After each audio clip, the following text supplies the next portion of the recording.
ꯃꯀꯨ ꯈꯨꯔꯨꯝꯖꯔꯤ ꯉꯁꯤꯒꯤ ꯈꯟꯅ ꯅꯩꯅꯒꯗꯕ ꯊꯧꯔꯝ ꯑꯁꯦ ꯑꯩꯈꯣꯏꯒꯤ ꯃꯤꯑꯣꯏꯕ ꯑꯃ ꯑꯣꯏꯅ ꯂꯩꯕꯁꯤꯗ ꯄꯣꯛꯄ ꯂꯨꯍꯣꯡꯕ ꯁꯤꯕ ꯍꯥꯏꯕ ꯊꯧꯔꯝꯁꯤꯡ ꯑꯁꯦ ꯃꯤꯇꯩ ꯑꯩꯈꯣꯏꯒꯤꯗ ꯅꯠꯇꯅ ꯑꯇꯣꯞꯄ ꯇꯣꯉꯥꯟ ꯇꯣꯉꯥꯟꯕ ꯃꯤꯑꯣꯏ ꯀꯥꯡꯂꯨꯞ ꯀꯌꯥꯒꯤꯁꯨ ꯂꯣꯏꯅ ꯄꯥꯡꯊꯣꯛꯅꯕ ꯉꯥꯛꯅꯤ ꯍꯥꯏꯔꯤꯕ ꯄꯣꯛꯄ ꯂꯨꯍꯣꯡꯕ ꯁꯤꯕ ꯃꯁꯤꯅ ꯃꯄꯨꯡ ꯑꯣꯏꯕ ꯊꯧꯔꯝ ꯑꯣꯏꯔꯒ ꯃꯔꯛꯀꯤ ꯊꯧꯔꯝ ꯃꯆꯥ ꯃꯆꯥ ꯃꯌꯥꯝ ꯃꯊꯪ ꯃꯦꯜꯂꯛꯄꯅꯤ ꯑꯩꯈꯣꯏꯅ ꯄꯣꯛꯄ ꯍꯥꯏꯕꯁꯤꯗ ꯏꯍꯥꯟ ꯍꯥꯟꯅ ꯑꯩꯈꯣꯏꯅ ꯈꯪꯗꯕ ꯌꯥꯗꯕ ꯑꯃꯈꯛ ꯂꯩꯔꯤꯕꯁꯤ ꯀꯔꯤꯅꯣ ꯍꯥꯏꯔꯕꯗ ꯃꯤꯇꯩ ꯑꯩꯈꯣꯏꯒꯤ ꯆꯠꯅꯕꯤꯗ ꯄꯣꯛꯄꯒꯤ ꯊꯧꯔꯝ ꯑꯉꯥꯡ ꯑꯃ ꯄꯣꯛꯄꯁꯦ ꯃꯁꯤ ꯀꯔꯝꯅ ꯇꯧꯔꯝꯕꯒꯦ ꯃꯁꯤ ꯑꯩꯈꯣꯏꯅ ꯏꯄꯥꯟ ꯍꯥꯏꯗꯅ ꯏꯄꯥꯟ ꯊꯥꯕ ꯍꯥꯏꯗꯅ ꯉꯁꯤꯗꯤ ꯍꯥꯏꯅꯔꯦ ꯃꯁꯤ ꯀꯃꯥꯏꯅ ꯑꯉꯟꯕ ꯃꯇꯝꯗ ꯀꯔꯝꯅ ꯇꯧꯔꯝꯕꯒꯦ ꯍꯥꯏꯕꯁꯦ ꯑꯩꯈꯣꯏꯅ ꯈꯪꯕꯒꯤ ꯃꯊꯧ ꯇꯥꯏ ꯉꯁꯤꯗꯤ ꯇꯣꯉꯥꯟ ꯇꯣꯉꯥꯟꯕ ꯂꯥꯏꯅꯤꯡꯒꯤ ꯏꯍꯨꯜ ꯀꯌꯥ ꯂꯥꯛꯄ ꯁꯥꯐꯨ ꯀꯌా ꯂꯥꯛꯄ ꯃꯗꯨꯗꯒꯤ ꯃꯁꯛ ꯃꯑꯣꯡ ꯀꯌꯥ ꯑꯣꯟꯈ꯭ꯔꯦ ꯍꯥꯟꯅꯒꯤ ꯃꯁꯛꯇꯣ ꯎꯕ ꯐꯪꯗ꯭ꯔꯦ ꯂꯣꯏꯅꯃꯛ ꯃꯊꯪ ꯌꯥꯟꯈꯤꯗꯅ ꯀꯔꯝꯕꯅ ꯑꯌꯥꯟꯕꯅꯣ ꯀꯔꯝꯕꯅ ꯌꯥꯟꯗꯕꯅꯣ ꯍꯥꯏꯕꯗꯣ ꯈꯪꯕ ꯉꯝꯗ꯭ꯔꯦ ꯁꯪꯒꯣꯝꯒ ꯏꯁꯤꯡꯒ ꯌꯥꯟꯅꯕ ꯃꯇꯝꯗ ꯏꯁꯤꯡꯁꯨ ꯁꯪꯒꯣꯝꯁꯨ ꯈꯟꯗꯣꯛꯄ ꯉꯝꯗꯕꯗꯧꯅ ꯉꯁꯤꯗꯤ ꯊꯧꯔꯝꯁꯦ ꯑꯩꯈꯣꯏꯗ ꯌꯦꯠꯁꯟꯅꯗꯨꯅ ꯂꯩꯔꯦ ꯃꯁꯤꯗ ꯈꯖꯤꯛꯇꯪ ꯈꯥꯏꯗꯣꯛꯄ ꯌꯥꯕ꯭ꯔꯥ ꯍꯥꯏꯕꯒꯤ ꯃꯇꯥꯡꯗꯨꯗꯅꯤ ꯃꯌꯥꯝꯒꯤ ꯃꯥꯡꯗ ꯅꯣꯡꯂꯨꯛꯅ ꯊꯝꯕ ꯄꯥꯝꯖꯔꯤꯕꯁꯦ ꯃꯔꯝꯗꯤ ꯆꯞ ꯃꯥꯟꯅꯔꯒꯗꯤ ꯑꯇꯣꯞꯄꯒꯤ ꯂꯥꯏꯅꯤꯡ ꯑꯩꯈꯣꯏꯒꯤ ꯃꯤꯇꯩꯒꯤ ꯂꯥꯏꯅꯤꯡ ꯍꯥꯏꯕꯒꯤ ꯈꯦꯠꯅꯕ ꯀꯩꯁꯨ ꯂꯩꯔꯝꯃꯣꯏ ꯂꯣꯟ ꯈꯦꯠꯅꯕꯅ ꯂꯥꯏꯅꯤꯡ ꯈꯦꯠꯅꯕ ꯅꯠꯇꯦ ꯃꯔꯝ ꯑꯗꯨꯅ ꯂꯣꯟ ꯈꯛ ꯈꯦꯠꯅꯕꯗꯨ ꯅꯠꯇꯦ ꯄꯔꯝ ꯂꯥꯏꯅꯤꯡꯒꯤ ꯋꯥꯉꯣꯂꯣꯟ ꯈꯦꯠꯅꯔꯒꯗꯤ ꯄꯔꯝ ꯈꯦꯠꯅꯔꯅꯤ ꯄꯔꯝ ꯈꯦꯠꯅꯔꯒꯗꯤ ꯊꯧꯔꯝ ꯂꯣꯟ ꯈꯦꯠꯅꯔꯅꯤ ꯃꯔꯝ ꯑꯗꯨꯅ ꯈꯦꯠꯅꯕ ꯃꯊꯪ ꯂꯩꯕꯅꯤꯅ ꯑꯩꯈꯣꯏꯒꯤ ꯍꯥꯟꯅꯒꯤ ꯂꯩꯔꯝꯃꯤꯕ ꯂꯥꯏꯅꯤꯡ ꯂꯣꯜꯁꯦ ꯃꯗꯨꯗ ꯑꯩꯈꯣꯏꯒꯤ ꯊꯧꯔꯝ ꯄꯔꯝꯁꯦ ꯄꯣꯛꯄꯒꯤ ꯃꯇꯥꯡꯁꯦ ꯏꯄꯥꯟꯒꯤ ꯃꯇꯥꯡꯁꯦ ꯇꯣꯉꯥꯜꯂꯝꯃꯤ ꯑꯗꯨ ꯅꯠꯇ꯭ꯔꯒꯕꯨ ꯑꯩꯈꯣꯏꯅ ꯅꯣꯡꯈꯪ ꯏꯌꯨꯞꯇꯅ ꯁꯔꯤ ꯋꯥꯁꯛꯅꯔꯝꯕꯒꯤ ꯋꯥꯍꯟꯊꯣꯛ ꯀꯩꯁꯨ ꯂꯩꯇꯦ ꯃꯔꯝ ꯑꯗꯨꯅ ꯑꯩꯈꯣꯏꯅ ꯍꯥꯟꯅꯒꯤ ꯑꯩꯈꯣꯏꯒꯤ ꯂꯩꯔꯝꯕ ꯊꯧꯔꯝꯗꯣ ꯁꯂꯥꯏ ꯀꯣꯟꯅ ꯐꯣꯡꯈꯤꯕ ꯍꯧꯈꯤꯕ ꯐꯦꯕ꯭ꯔꯨꯋꯥꯔꯤ ꯊꯥꯒꯤ ꯇꯥꯔꯤꯛ 19ꯗ ꯐꯣꯡꯈꯤꯕ ꯃꯤꯇꯩ ꯊꯧꯔꯝꯂꯣꯟ ꯑꯔꯤꯕ ꯍꯥꯏꯅ ꯀꯧꯕ ꯑꯁꯤꯒꯤ ꯂꯥꯏꯔꯤꯛꯁꯤꯅꯤ ꯃꯁꯤꯒꯤ ꯃꯤꯇꯩ ꯊꯧꯔꯝꯂꯣꯟ ꯑꯔꯤꯕ ꯀꯧꯕ ꯂꯥꯏꯔꯤꯛꯁꯦ ꯃꯁꯤꯗ ꯌꯥꯎꯈꯤꯕꯗꯣ ꯀꯃꯥꯏꯅ ꯏꯈꯤꯒꯦ ꯀꯩꯗꯧꯈꯤꯕꯒꯦ ꯍꯥꯏꯕꯗꯨꯒꯤ ꯃꯇꯥꯡꯗꯅꯤ ꯃꯌꯥꯝꯗ ꯊꯝꯕ ꯄꯥꯝꯖꯔꯤꯕꯁꯦ ꯃꯇꯦꯛ ꯄꯥꯔꯛꯑꯒ ꯅꯩꯅꯕ ꯑꯣꯏꯅ ꯇꯧꯕꯅ ꯍꯦꯟꯅ ꯅꯨꯡꯉꯥꯏꯅꯦꯅ ꯈꯜꯂꯤ ꯑꯩ ꯃꯇꯦꯛ ꯄꯥꯖꯔꯛꯀꯦ ꯃꯤꯑꯣꯏꯕꯒꯤ ꯄꯨꯟꯁꯤꯗ ꯂꯥꯏꯅ ꯇꯝꯕ ꯊꯧꯗꯣꯛꯇꯤ ꯄꯣꯛꯄ ꯑꯃꯁꯨꯡ ꯁꯤꯕ ꯍꯥꯏꯕ ꯊꯧꯔꯝꯁꯤꯅꯤ ꯂꯨꯍꯣꯡꯕꯁꯤꯗꯤ ꯑꯩꯈꯣꯏꯅ ꯅꯨꯃꯤꯠ ꯊꯕꯥꯟ ꯌꯦꯡꯉꯀꯥꯟꯗ ꯁꯤꯅ ꯐꯩ ꯐꯠꯇꯦ ꯍꯥꯏꯕ ꯌꯦꯡꯉꯀꯥꯟꯗ ꯑꯩꯈꯣꯏꯅ ꯑꯗꯨꯝ ꯂꯦꯞꯄꯅꯤ ꯑꯗꯨꯒ ꯄꯣꯛꯄꯒ ꯁꯤꯕꯒ ꯊꯧꯔꯝꯗꯤ ꯑꯩꯈꯣꯏꯒꯤ ꯈꯨꯠꯇ ꯂꯩꯇꯦ ꯃꯄꯨ ꯃꯥꯅ ꯇꯝꯕꯤꯕꯅꯤ ꯑꯗꯨꯕꯨ ꯃꯤꯇꯩꯒꯤ ꯑꯔꯤꯕ ꯆꯠꯅꯕꯤꯗ ꯇꯥꯏꯕꯪꯅ ꯄꯣꯛꯄꯒ ꯃꯔꯤ ꯂꯩꯅꯕ ꯊꯧꯔꯝꯗꯤ ꯄꯣꯛꯄ ꯅꯨꯃꯤꯠꯇꯒꯤ ꯍꯧꯔꯝꯗꯦ ꯑꯩꯈꯣꯏꯁꯦ ꯃꯔꯝꯗꯤ ꯑꯩꯈꯣꯏꯅ ꯈꯜꯂꯤ ꯑꯉꯥꯡ ꯄꯣꯛꯑꯀꯥꯟꯗ ꯑꯉꯥꯡꯒꯤ ꯄꯨꯟꯁꯤꯁꯦ ꯍꯧꯕꯗꯧꯅ ꯑꯩꯈꯣꯏꯅ ꯈꯜꯂꯤ ꯑꯗꯨ ꯅꯠꯇꯦ ꯇꯥꯏꯕꯪ ꯄꯥꯟꯕ ꯃꯄꯨꯅ ꯃꯊꯪ ꯊꯋꯥꯏ ꯑꯗꯣ ꯃꯊꯪ ꯄꯤꯔꯛꯑꯀꯥꯟꯗ ꯇꯥꯏꯕꯪ ꯂꯤꯛꯂꯨ ꯌꯥꯏ ꯑꯣꯏꯅ ꯄꯟꯊꯧ ꯃꯄꯥꯗ ꯆꯪꯉꯛꯑꯀꯥꯟꯗ ꯄꯟꯊꯧ ꯃꯄꯥꯅ ꯄꯂꯦꯝ ꯃꯃꯥꯗ ꯄꯤꯔꯛꯄꯅꯤ ꯄꯂꯦꯝ ꯃꯃꯥꯗ ꯍꯦꯛ ꯄꯤꯔꯛꯄ ꯄꯂꯦꯝ ꯄꯤꯕꯨꯛꯅꯨꯡꯗ ꯇꯥꯔꯛꯄ ꯊꯥꯗꯨꯕꯨꯅꯤ ꯑꯩꯈꯣꯏꯅ ꯂꯝꯇꯥ ꯍꯥꯏꯗꯅ ꯄꯂꯦꯝ ꯄꯤꯕꯨꯛ ꯂꯝꯗ ꯇꯥꯕ ꯊꯥꯅꯦ ꯂꯝꯇꯥꯅꯦ ꯍꯥꯏꯕꯅꯤ ꯁꯤꯕꯨ ꯃꯤꯇꯩꯒꯤ ꯂꯥꯏꯅꯤꯡꯍꯜ ꯑꯣꯏꯕ ꯅꯥꯎꯔꯤꯌꯥ ꯐꯨꯂꯣ ꯍꯥꯏꯗꯅ ꯃꯌꯥꯝꯅ ꯈꯪꯅꯕ ꯀꯔꯤ ꯍꯥꯏꯔꯝꯃꯤ ꯍꯥꯏꯕ ꯃꯇꯝꯗ ꯈꯥꯔꯝ ꯂꯥꯏ ꯐꯥꯎꯔꯛꯂꯦ ꯂꯝꯇꯥ ꯊꯥ ꯑꯣꯏꯕꯅ ꯈꯥꯔꯝ ꯂꯥꯏ ꯐꯥꯎꯔꯛꯂꯦ ꯂꯥꯏꯒꯤ ꯃꯇꯤꯛ ꯃꯌꯥꯏ ꯆꯦꯟꯕ ꯂꯥꯏꯒꯤ ꯃꯄꯥꯡꯒꯜ ꯃꯍꯤ ꯃꯌꯥꯏ ꯌꯥꯎꯔꯕ ꯃꯗꯨꯒꯨꯝꯕꯗꯣ ꯈꯥꯔꯝꯗꯨꯗ ꯐꯥꯎꯔꯛꯑꯦ ꯍꯥꯏ ꯂꯝꯇꯥ ꯊꯥ ꯑꯣꯏꯕꯅ ꯐꯥꯎꯔꯛꯑꯦ ꯍꯥꯏ ꯂꯝꯇꯥ ꯊꯥ ꯅꯠꯇ꯭ꯔꯗꯤ ꯐꯥꯎꯗꯦꯕ ꯃꯗꯨꯅꯅꯤ ꯑꯩꯈꯣꯏꯅ ꯂꯥꯏꯅꯤꯡꯍꯜꯅ ꯂꯝꯇꯥ ꯊꯥ ꯑꯣꯏꯕꯅ ꯈꯥꯔꯝ ꯂꯥꯏ ꯐꯥꯎꯔꯛꯂꯦ ꯍꯥꯏꯅ ꯍꯥꯏ ꯃꯔꯝ ꯑꯗꯨꯅ ꯑꯩꯈꯣꯏꯅ ꯃꯁꯤꯗꯒꯤꯁꯤꯗ ꯀꯔꯤꯒꯤ ꯐꯥꯎꯔꯛꯏꯕꯅꯣ ꯍꯥꯏꯔꯒꯗꯤ ꯃꯣꯝꯅꯨ ꯅꯨꯖꯥ ꯑꯣꯏꯕꯤꯅ ꯂꯩꯁꯥꯠ ꯃꯊꯣꯠ ꯀꯥꯔꯛꯄꯗ ꯊꯥꯒꯤ ꯂꯩ ꯁꯥꯠꯂꯛꯄꯕꯨ ꯏꯒꯤ ꯃꯄꯥꯜ ꯁꯥꯠꯄ ꯀꯧꯅꯔꯝꯃꯦ ꯃꯣꯝꯅꯨ ꯅꯨꯖꯥ ꯑꯣꯏꯕꯤꯗꯨꯅ ꯌꯨꯝꯕꯥꯜ ꯂꯥꯏꯍꯨꯏ ꯇꯝꯂꯕꯗ ꯃꯄꯥꯔꯤ ꯃꯃꯣꯝ ꯐꯨꯏꯕꯕꯨꯅ ꯏꯒꯤ ꯃꯍꯩ ꯌꯥꯟꯕ ꯍꯥꯏꯅ ꯀꯧꯔꯝꯃꯦ ꯃꯄꯥꯜ ꯁꯥꯠꯇ꯭ꯔꯗꯤ ꯃꯍꯩ ꯌꯥꯟꯗꯦ ꯃꯔꯝ ꯑꯗꯨꯅ ꯃꯣꯝꯅꯨ ꯅꯨꯖꯥ ꯑꯣꯏꯕꯤꯒꯤ ꯁꯃꯨ ꯍꯛꯆꯥꯡꯗ ꯏꯒꯤ ꯃꯄꯥꯜ ꯁꯥꯠꯂꯕ ꯀꯔꯤꯒꯤ ꯃꯄꯥꯜꯅꯣ ꯅꯋꯥ ꯑꯉꯥꯡ ꯇꯝꯕ ꯌꯥꯔꯦ ꯍꯥꯏꯕꯒꯤ ꯏꯒꯤ ꯃꯄꯥꯜ ꯁꯥꯠꯄꯅꯦ ꯏꯒꯤ ꯃꯄꯥꯜ ꯁꯥꯠꯂꯛꯑꯀꯥꯟꯗ ꯏꯒꯤ ꯃꯍꯩ ꯑꯗꯣ ꯌꯥꯟꯕ ꯌꯥꯔꯦ ꯌꯥꯜꯂꯛꯄ ꯃꯇꯝꯗꯨꯗ ꯑꯩꯈꯣꯏꯅ ꯌꯨꯝꯕꯥꯜ ꯂꯥꯏꯍꯨꯏ ꯇꯝꯂꯝꯕꯅꯦ ꯃꯔꯥꯜ ꯌꯨꯝꯒꯥ ꯇꯝꯂꯝꯕꯅꯦ ꯃꯔꯝ ꯑꯗꯨꯅ ꯇꯥꯏꯕꯪꯒꯤ ꯑꯣꯏꯕ ꯁꯥꯒꯩ ꯁꯂꯥꯏꯒꯤ ꯏꯒꯤ ꯃꯄꯥꯟ ꯊꯥꯕꯗꯤ ꯀꯣꯔꯧ ꯏꯄꯥꯒꯤ ꯊꯧꯖꯥꯜꯗꯒꯤ ꯃꯄꯟ ꯄꯟꯊꯧ ꯑꯣꯏꯕꯅ ꯄꯂꯦꯝ ꯃꯃꯥ ꯑꯣꯏꯕꯤꯗ ꯏꯒꯤ ꯃꯄꯥꯟ ꯊꯥꯕꯅꯦ ꯏꯒꯤ ꯍꯥꯏꯕꯗꯤ ꯀꯩꯅꯣ ꯍꯥꯏꯗꯤ ꯁꯥꯒꯩ ꯁꯂꯥꯏꯒꯤ ꯏꯗꯨꯁꯨ ꯏꯅꯤ ꯇꯥꯏꯕꯪꯒꯤ ꯏꯁꯨ ꯏꯅꯤ ꯃꯥꯗꯤ ꯑꯩꯈꯣꯏꯒꯤ ꯏꯅꯦ ꯑꯩꯈꯣꯏꯒꯤ ꯁꯥꯒꯩꯒꯤ ꯏꯅꯦ ꯍꯥꯏꯕꯒꯤ ꯏꯁꯤꯅꯤ ꯑꯩꯈꯣꯏꯅ ꯎꯔꯤꯕ ꯑꯉꯥꯡꯕ ꯍꯛꯆꯥꯡꯗ ꯊꯣꯛꯏꯕ ꯏꯁꯤꯒꯤ ꯋꯥ ꯅꯠꯇꯦ ꯃꯔꯝ ꯑꯗꯨꯅ ꯏꯒꯤ ꯃꯄꯥꯜ ꯊꯥꯕꯕꯨ ꯏꯄꯥꯜ ꯊꯥꯕ ꯍꯥꯏꯕꯅꯦ ꯃꯗꯨꯒꯤ ꯏꯒꯤ ꯃꯄꯥꯜ ꯊꯥꯕꯒꯤ ꯊꯧꯔꯝꯁꯦ ꯏꯄꯥꯟ ꯊꯥꯕꯒꯤ ꯊꯧꯔꯝ ꯍꯥꯏꯅ ꯀꯧꯕꯅꯦ ꯑꯩꯈꯣꯏꯅ ꯉꯁꯤ ꯈꯪꯅꯔꯤꯕꯗꯤ ꯑꯉꯥꯡ ꯄꯣꯛꯂꯕ ꯃꯇꯨꯡ 6ꯅꯤ ꯁꯨꯕ ꯅꯨꯃꯤꯠꯇ ꯏꯄꯥꯟ ꯊꯥꯕꯒꯤ ꯊꯧꯔꯝ ꯇꯧꯅꯩꯌꯦ ꯑꯁꯤ ꯅꯠꯇꯦ ꯍꯥꯟꯅ ꯇꯧꯅꯔꯝꯕꯗꯤ ꯄꯟꯊꯧ ꯃꯄꯥꯅ ꯄꯂꯦꯝ ꯃꯃꯥꯗ ꯇꯥꯏꯕꯪ ꯂꯤꯛꯂꯨ ꯌꯥꯏ ꯄꯤꯕꯗꯨ ꯏꯒꯤ ꯃꯄꯥꯜ ꯊꯥꯕꯅꯦ ꯃꯁꯤꯁꯨ ꯄꯥꯟꯗ ꯂꯩꯕꯅꯤ ꯅꯨꯡꯗ ꯑꯃꯨꯛ ꯆꯪꯁꯤꯜꯂꯒꯗꯤ ꯀꯃꯥꯏꯅ ꯇꯧꯔꯦ ꯇꯥꯏꯕꯪ ꯄꯥꯟꯕ ꯃꯄꯨꯗꯨꯅ ꯄꯟꯊꯧ ꯃꯄꯥꯒꯤ ꯈꯨꯠꯊꯥꯡꯗ ꯂꯥꯛꯑꯀꯥꯟꯗ ꯄꯂꯦꯝ ꯃꯃꯥꯒꯤ ꯁꯤꯌꯣꯝ ꯅꯨꯡꯗꯨꯗ ꯂꯩꯔꯤꯕꯤ ꯄꯂꯦꯝ ꯏꯃꯥꯗꯣ ꯄꯂꯦꯝ ꯏꯃꯥ ꯑꯃ ꯂꯩꯔꯤꯗꯨꯗ ꯃꯗꯨꯅ ꯏꯋꯥ ꯂꯥꯏꯖ ꯏꯔꯣꯟ ꯅꯨꯡꯗ ꯅꯥꯎꯐꯝꯅ ꯆꯐꯨ ꯑꯍꯤꯡꯕ ꯑꯣꯏꯔꯒ ꯇꯥꯏꯕꯪ ꯊꯋꯥꯏꯗꯣ ꯃꯗꯨꯗ ꯍꯥꯞꯄꯅꯦ ꯀꯅꯥꯅ ꯍꯥꯞꯄ ꯄꯟꯊꯧ ꯏꯄꯥ ꯑꯣꯏꯔꯤꯕ ꯃꯍꯥꯛꯅ ꯄꯂꯦꯝ ꯏꯃꯥ ꯑꯣꯏꯔꯤꯕꯤꯗꯨꯗ ꯄꯤꯔꯛꯄꯗꯣ ꯃꯁꯤꯕꯨ ꯍꯥꯟꯅꯁꯨ ꯃꯃꯥꯡꯗ ꯑꯩꯈꯣꯏ ꯅꯤꯡꯁꯤꯡꯈ꯭ꯔꯦ ꯇꯥꯏꯕꯪ ꯂꯤꯛꯂꯨ ꯌꯥꯏꯁꯦ ꯁꯦ ꯂꯧꯔꯣ ꯍꯥꯏꯅ ꯄꯤꯕꯕꯨ ꯁꯦꯔꯧ ꯀꯧꯋꯦ ꯅꯨꯡꯒꯤ ꯁꯦꯔꯧꯗꯤ ꯑꯁꯤꯅꯦ ꯑꯗꯨꯅ ꯑꯩꯈꯣꯏꯒꯤ ꯏꯅ ꯃꯄꯥꯟ ꯊꯥꯕ ꯊꯧꯔꯝꯕꯨ ꯏꯄꯥꯟ ꯊꯥꯕ ꯀꯧꯔꯝꯃꯦ ꯑꯗꯨ ꯅꯣꯡꯒꯤ ꯏꯄꯥꯟ ꯊꯥꯕꯒꯤ ꯊꯧꯔꯝꯕꯨ ꯍꯩꯅ ꯃꯄꯥꯟ ꯊꯥꯕ ꯍꯥꯟꯅ ꯃꯧ ꯂꯤꯡꯕ ꯍꯥꯏꯅ ꯏꯄꯥ ꯏꯄꯨꯁꯤꯡꯅ ꯁꯩꯆꯠꯅꯔꯝꯃꯤ ꯍꯩꯅ ꯃꯄꯥꯟ ꯊꯥꯕꯅꯤ ꯃꯄꯥꯟ ꯍꯥꯏꯕꯗꯤ ꯄꯥꯝꯕꯤ ꯏꯒꯤ ꯄꯥꯝꯕꯤꯗꯣ ꯍꯥ ꯍꯥꯏꯕꯗꯤ ꯄꯂꯦꯝ ꯏꯃꯥꯅꯦ ꯇꯥꯏꯕꯪ ꯑꯣꯏꯕ ꯄꯟꯊꯧ ꯏꯄꯥꯕꯨ ꯍꯩ ꯀꯧꯋꯦ ꯇꯥꯏꯕꯪ ꯃꯍꯩꯗꯤ ꯃꯥꯅ ꯄꯤꯕꯤꯕꯅꯦ ꯑꯩꯕꯨ ꯇꯥꯏꯕꯪ ꯑꯣꯏꯕ ꯑꯩꯕꯨ ꯃꯥꯂꯦꯝꯗ ꯍꯥꯗꯣꯛꯄꯤꯔꯛꯀꯗꯧꯔꯤꯕ ꯍꯥꯏꯕꯗꯤ ꯄꯣꯛꯄꯤꯔꯛꯀꯗꯧꯔꯤꯕ ꯊꯣꯔꯛꯍꯟꯒꯗꯧꯔꯤꯕ ꯃꯍꯥꯛꯇꯤ ꯄꯂꯦꯝ ꯏꯃꯥꯅꯦ ꯃꯔꯝ ꯑꯗꯨꯅ ꯃꯥꯕꯨ ꯍꯥ ꯀꯧꯋꯦ ꯑꯗꯨꯅ ꯍꯩꯅ ꯃꯄꯥꯟ ꯊꯥꯕ ꯍꯥꯟꯅ ꯃꯧ ꯂꯤꯡꯕ ꯍꯥꯏꯗꯅ ꯏꯄꯥ ꯏꯄꯨꯅ ꯁꯩꯁꯛꯅꯔꯝꯕꯁꯤ ꯀꯩꯅꯣ ꯏꯄꯥꯟ ꯊꯥꯕ ꯊꯧꯔꯝ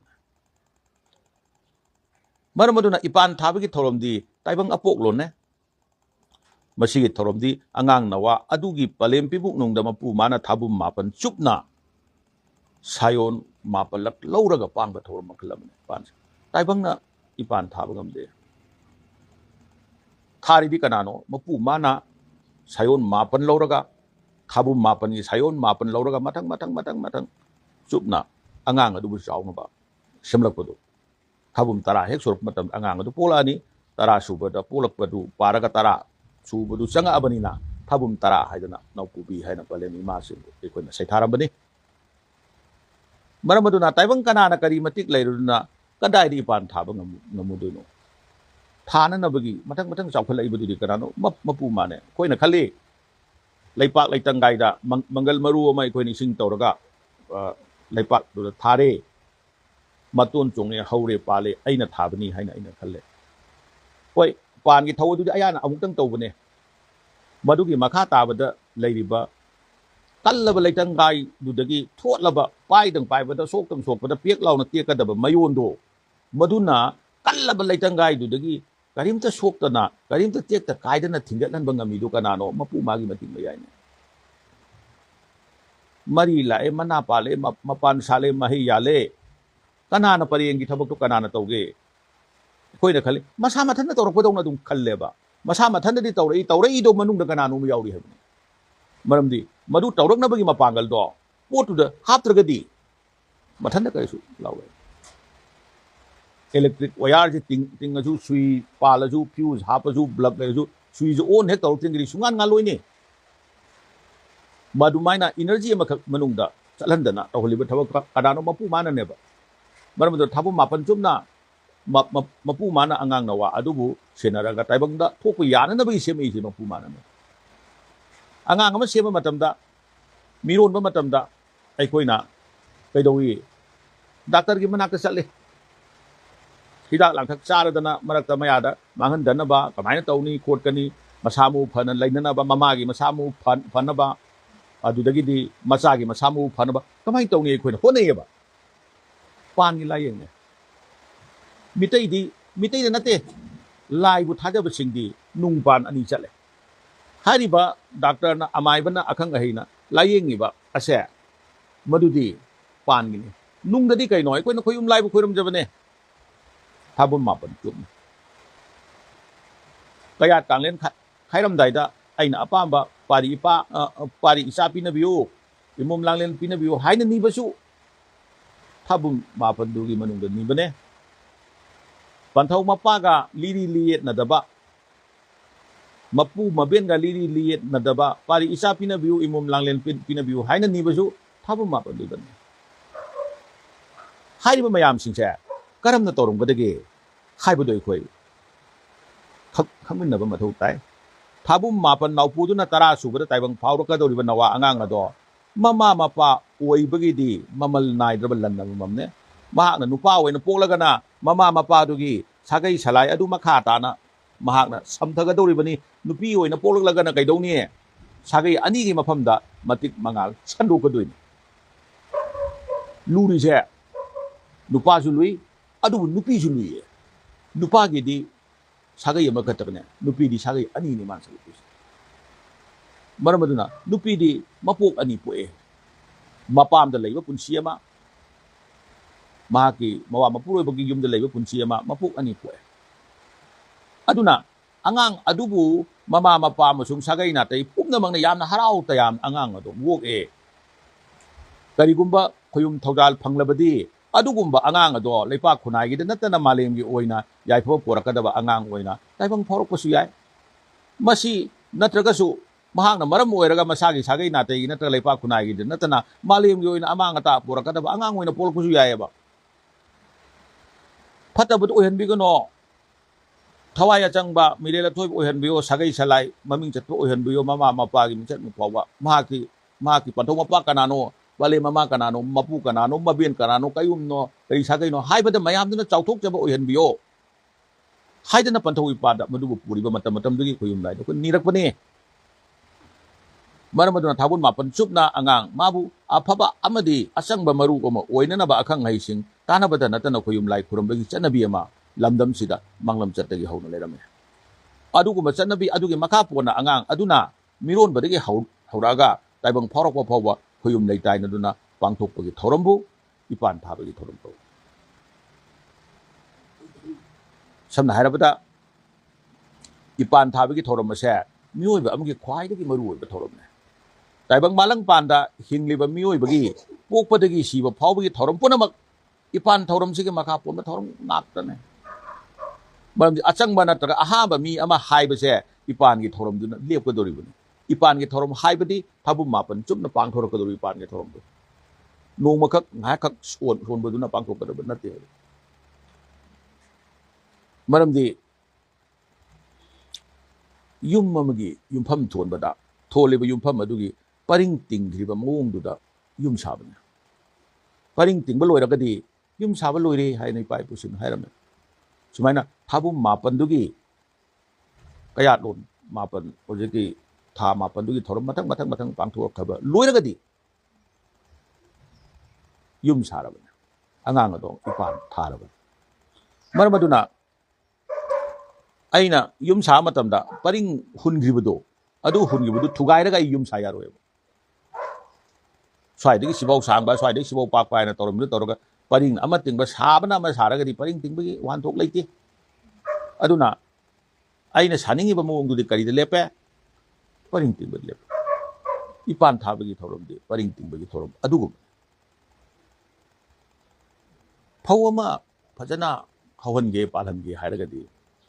यान हानबा फौदी ओइरिंगदि सेमे फौ अदुदा नते लबुक मदु थागदोरिबा लबुक तुसु सेम मरमदुना अनिमक्से अखोइना सेनबताय येंबताय फने यामना फबा कइनो ओइरगसु फौदी ओइरगसु लबुक अदुना मागी मसाक यावदबई कंगबा फतबा लबुक ओइबा तारगदी लेहाव यावदब ओइबा तारगदी मदो พยายามพบว่ามารู้อะไรสุภาพพุ่งผ่านสับงมวยมาพุ่งผ่านปานบงมวยมาดูนะมาม่ากะมาซากะอันนี้เช่ตู้นะมาบ้านนี้กินแต่มาคุยมไล่คนมันเนี่ยดักเตอร์นะอาคังไงสิ่งนะยังงมาจูมาซาดูกินแต่ยังเดียบมาม่าดูกิช่วยยังมิตรไปผู้สิ่งนั้นกันดรมมีร้อนเกรย์ให้ไปดูข้างกันดีอาหารบัตรดูตะกี้ยี่ไรปูเรนปูเรนไล่เล็กมนุษย์เล็กน้องวีคุยมไล่อันนี้เสียกว่ามักะกันดูวีไล่จีสิ่งกันมาเทเลกรูอีปากีมามังดาไล่จีสิ่งกันมาเทเลหายกันมาดูดับคุยมไล่อันนี้ดูจริงสิ่งขลังกันดามีรู้ลีบอ่างงาเสมาหน้าไต่บังพาวลูกที่พาวบดีอ่างงาเสมารักแต่ไม่ยาดมังหันบีกันเนาะลอยนั่นมาคุณนปูรีบีมามาสิเดเนี่ยมีรุ่นเมื่อกี้อาวาบใจเทียงข้างกันดับใจเทียงปีนบีกันเนาะให้เดนันนี่ละกันดับมาดูกุมบลายอีสิ่งทะเลแบบปุ่นอะดอ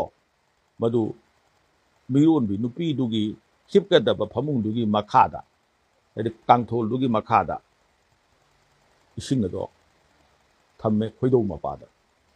นุปีดูกีมาอุยบีดูกีคุยดูมาปาดมันไม่ได้ไกลเนาะมาม่ากี่คุยดูดีมาซากจุดสำเร็จมันไม่ได้คุยดูว่าดูด้าเจนพาราบดีคุยดูว่าดูเชนอะไรบดีมาซากจุดเจนพาราบเนี่ยเชนอะไรบเนี่ยแต่บางคุยดีพาบบุคุยดีพาบาอะดูนะคุยดีพาบาแต่บางลักษณะกี่จิงูลักษณะจันบาคุยดีพาบาตัวงานนั่นเลยตัวนั่นเลยไอ้น่ะไม่อามังดาทำแบบปามนี่พอดีท้าบุ้มมาปันเจท้าบุ้มมาปันเจจุบน่ะ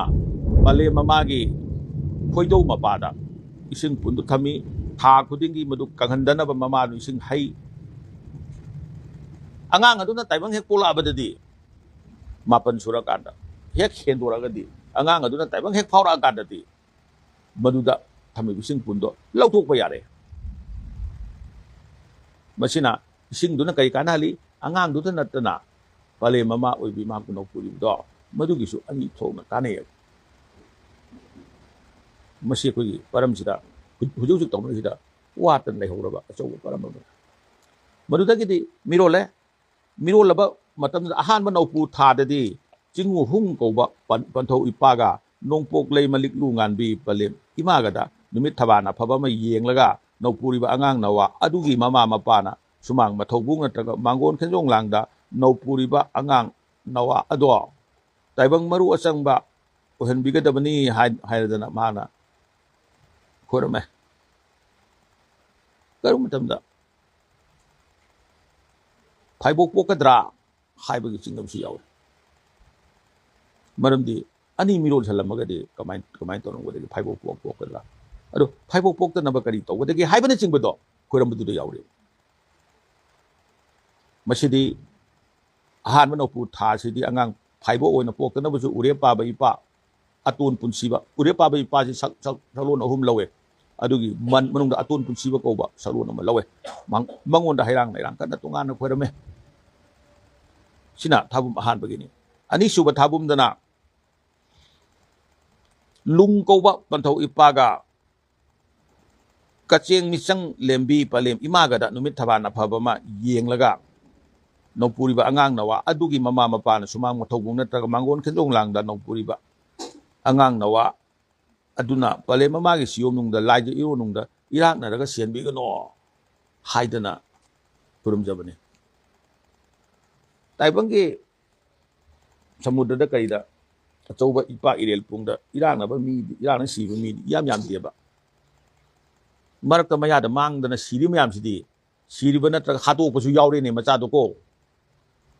มาตำจาดีนะมาจาหาโตปะอดุกุมบะอังฟังนะสีดะนะโคตะนะตอเวบะมาดุกุมบะโตทุกันบิดะนะบะมานุงอิสิงอะตะนี่ยาวเลยเสอิสิงดูนะไกรักกันดะมุลเลหะรักกันมาใช้สิงดอมาทันดะไกรักปะเนี่ยaduh kata ibang pulot pa niya ba aduh na manung da puri bi lung ko bi ahan bathagi hung ko ahan bathagi pantaw ipaga mating pangay bi palim imadi nung pok lay malingungan bi habi si kawe nung pok lay mo ori di kari no nung pok ay ba di ꯄꯨꯟꯁꯤꯒꯤ ꯑꯍꯧꯕ ꯍꯥꯏꯕꯅꯤ ꯅꯣꯡꯉꯩꯗꯤ ꯄꯨꯟꯁꯤꯅꯦ ꯄꯣꯛꯑꯒꯗꯤ ꯄꯣꯛꯄ ꯍꯥꯏꯕꯅꯤ ꯑꯅꯤꯁꯨꯕ ꯅꯧꯄꯨ ꯊꯥꯒꯤ ꯂꯥꯏ ꯈꯣꯏꯔꯝꯕꯗꯅ ꯆꯤꯡꯎ ꯂꯨꯡ ꯀꯧꯕ ꯄꯟꯊꯧ ꯏꯄꯥꯒ ꯀꯆꯦꯡ ꯃꯤꯆꯪ ꯂꯦꯝꯕꯤ ꯄꯂꯦꯝ ꯏꯃꯥꯒꯗ ꯅꯨꯃꯤꯠ ꯊꯕꯥꯟ ꯑꯐꯕ ꯑꯃ ꯌꯦꯡꯂꯒ ꯅꯧꯄꯨꯔꯤꯕ ꯑꯉꯥꯡ ꯑꯗꯨꯒꯤ ꯃꯃꯥ ꯃꯄꯥꯅ ꯁꯨꯃꯥꯡ ꯃꯊꯧꯕꯨꯡ ꯅꯠꯇ꯭ꯔꯒ ꯃꯥꯡꯒꯣꯟ ꯈꯦꯟꯖꯣꯡ ꯂꯥꯟꯗ ꯅꯧꯄꯨꯔꯤꯕ ꯑꯉꯥꯡ ꯅꯋꯥ ꯑꯗꯨꯅ ꯄꯂꯦꯝ ꯃꯃꯥꯒꯤ ꯄꯤꯕꯨꯡꯅꯨꯡꯗ ꯂꯥꯏꯖ ꯏꯔꯣꯟꯅꯨꯡꯗ ꯏꯔꯥꯛꯅꯍꯟꯕꯤꯒꯅꯨꯀꯣ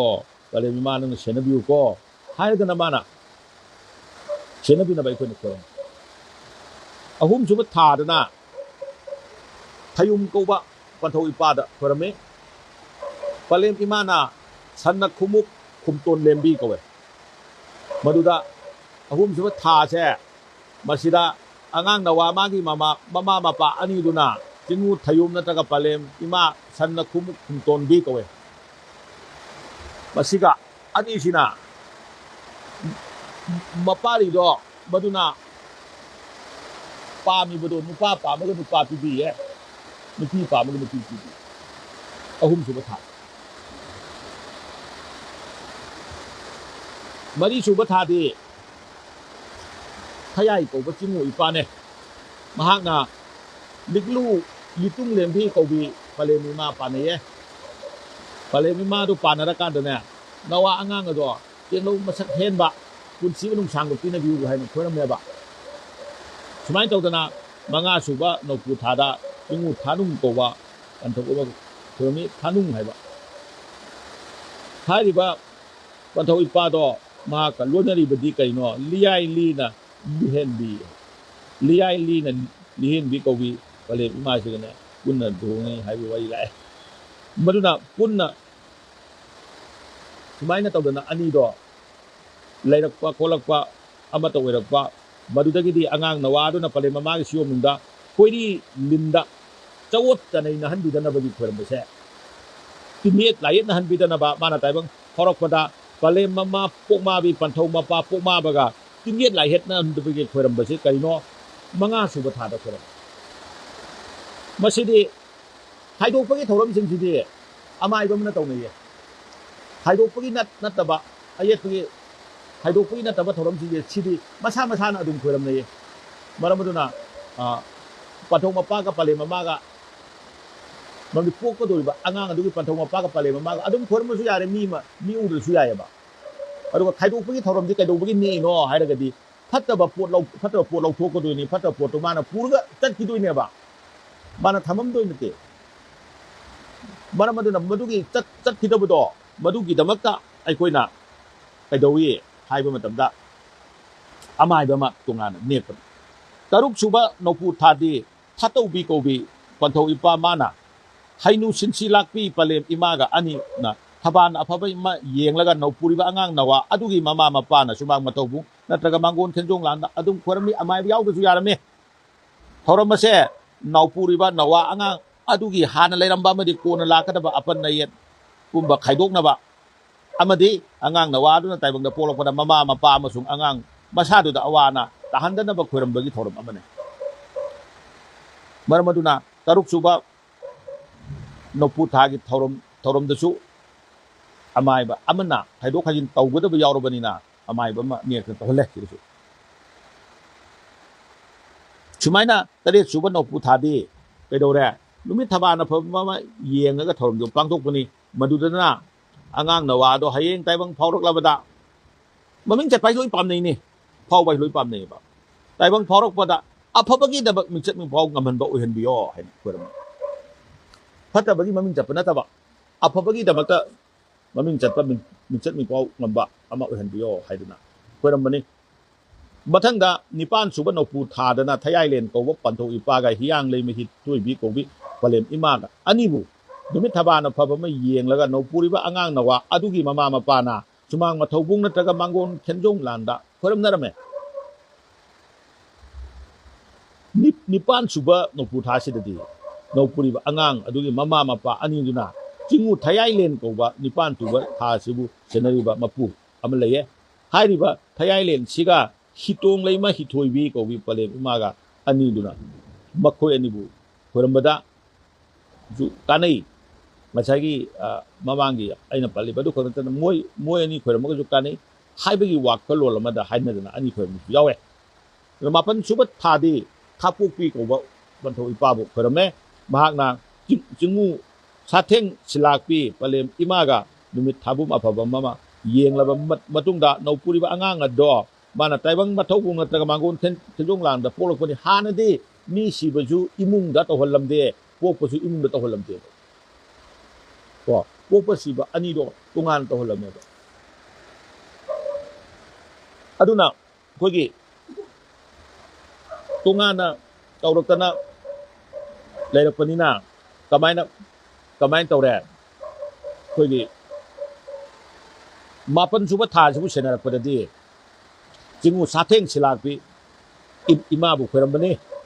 aduga panthau ipana thapokpi ko bu khurambani kari mapan suba sida kari khurami no hairagadi nawa angang aduna taibang thorakpada kalem pibuk nungdagi taibang chana thongda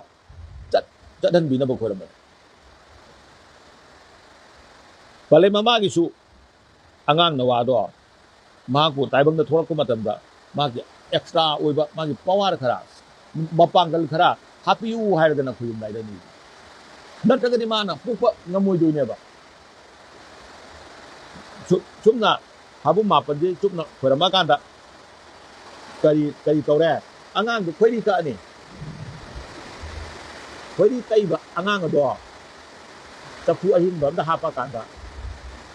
sinau lasing mapop na makha tharaga tare chinda ama hakna na thumbagi chatana bilera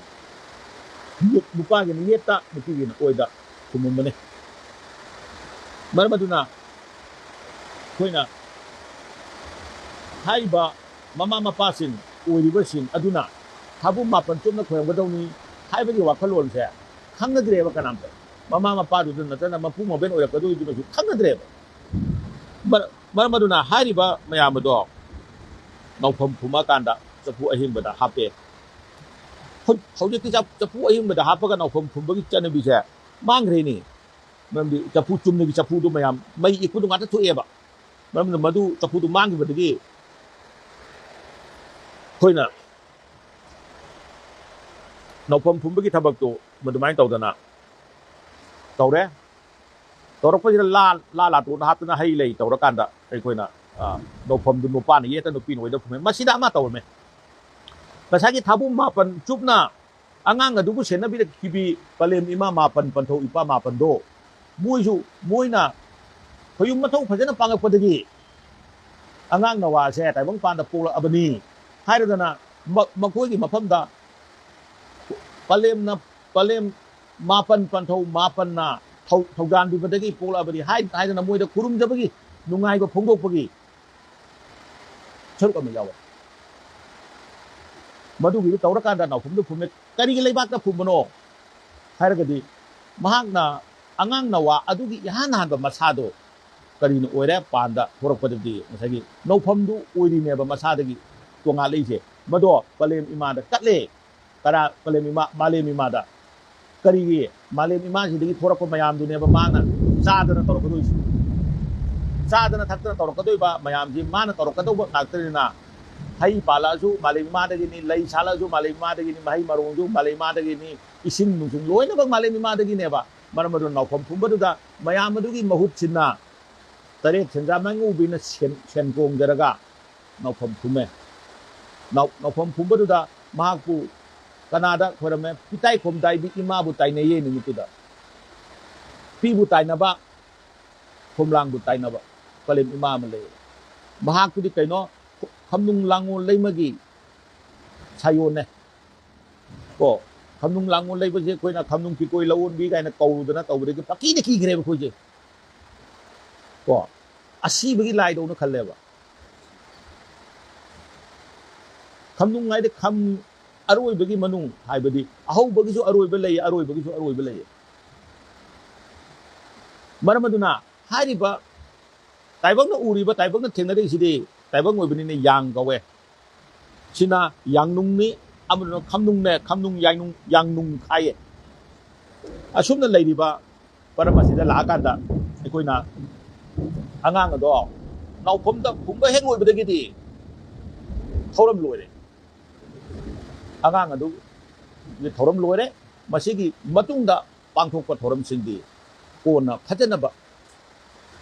มวยบันเสียบันนี้จันนบีชิมักตัวมวยบันเสียบันเนี่ยบะมันมันการนี้ที่เห็นนะพัฒนากันตะกี้มียามตะการนี้นุ่งไงกันตะกี้นะคันละก็ภาพภาพมันเนี่ยอดุนะนี่นะหายไปยัยอีฉันจำนั้นลุยชลิดาให้กันถ้าผมมาเป็นชุดนั้นตัวรบก็ทรมบัวจำนั้นลุยก็ทรมแล้วเนี่ยมายามมีนุ่งมาปังทุกคนนุ่งกางไว้มันหากปังทุกก็ทรมอยู่ดีนุ่งมาคัตกี้ทรมเนี่ยบะ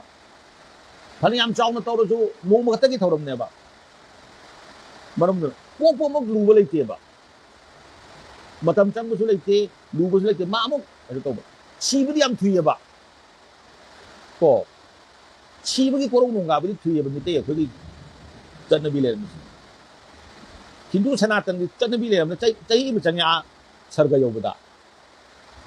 तोंगान मरम मयाम ले मधु मागिनी मधु की अखोइना चुंबा लानबा नैनगदब नते मधु थाजब मीना नैनबीगदब मरम अखोई सिदि हागत किबदु लोइरे ने अखोई सिबा मतम दसु हागत किबदु अदुम